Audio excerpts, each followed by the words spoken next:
Here it is, the most listened to radio show on the planet. Even the other stations are tuned in too. Welcome to the Morning Express on Mainland 98.3 FM.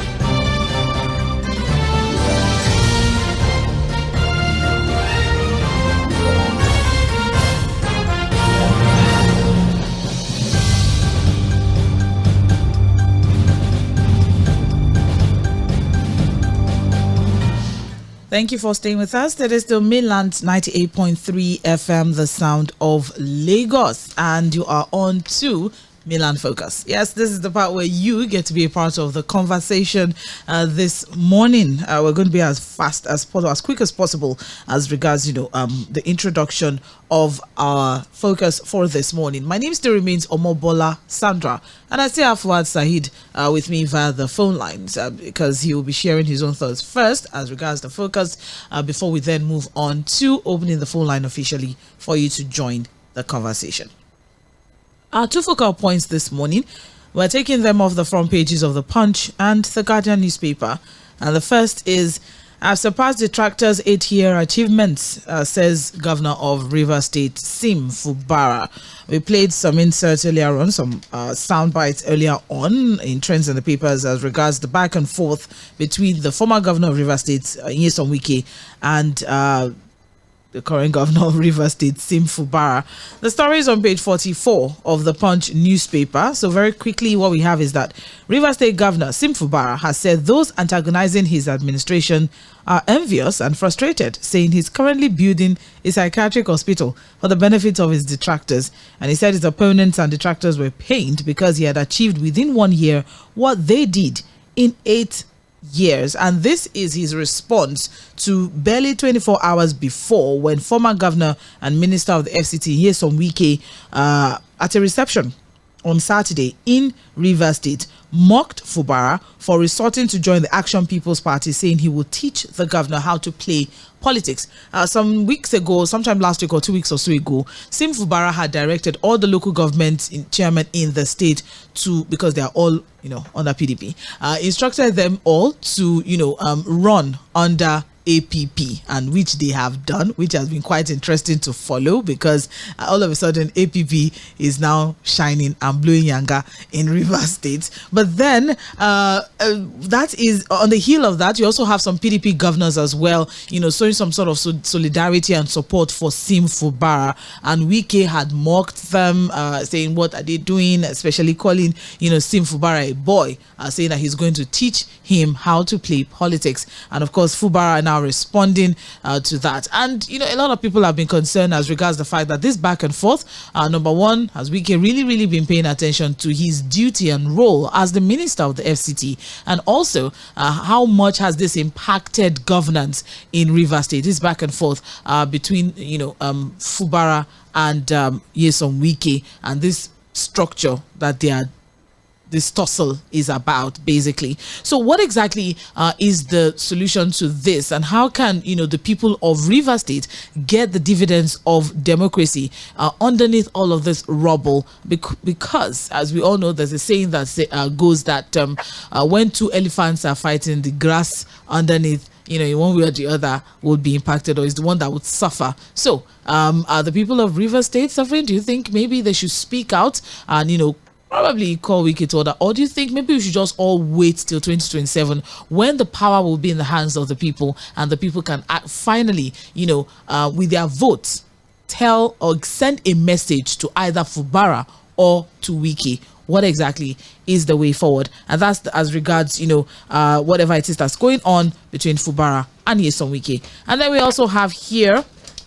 on the front page of the Guardian newspaper, only 7 of 20 subsidiaries viable as NNPCL is battling a 22 trillion naira debt. Only 7 out of 20. So that means that 13 subsidiaries of NNPCL are financially not viable, basically. And out of these ones, the key subsidiaries that have the major debts, that have the highest number of debts, you have Port Harcourt Refinery, a redundant refinery, is owing over 1.97 trillion naira. You have Kaduna Refinery, another redundant refinery, owing over 1.3 trillion naira. You have Warri Refinery, another redundant refinery, owing over 1.17 trillion naira. You also have NNPC Gas Infrastructure.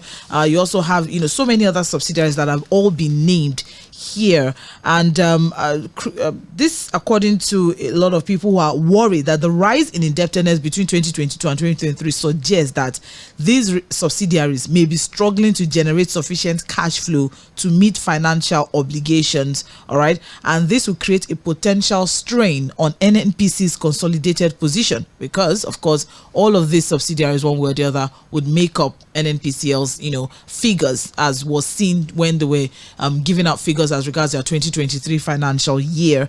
All right. And which could have broader impacts, adding that the concentration of receivables in just few subsidiaries would increase credit and cash flow risk, and also points to potential operational inefficiencies, with the fear that these entities may not be self-sustaining and would require continuous financial support. So if NNPCL has to support 13 of its subsidiaries that are supposed to be standalone, make their own money, that would have impact on NNPCL, what exactly is this gloomy future for NNPCL that we are seeing here? All right, because NNP has already acknowledged that they are significantly indebted to their petrol suppliers, as the financial strain has placed considerable pressure on NNPCL. So the question is very simple: what exactly is the way out of this oil quagmire that we have found ourselves, and how exactly do we save NNPCL?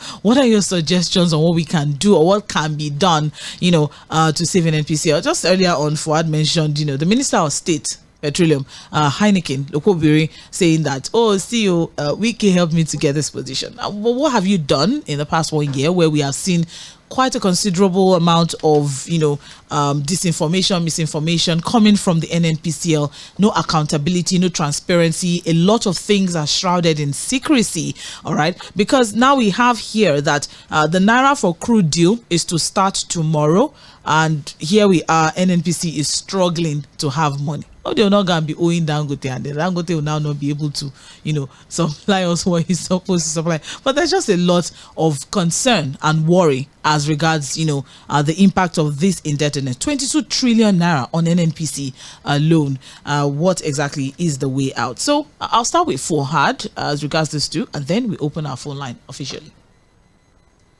Well, for Rivers State again, it's shameful that this is what our democracy has become.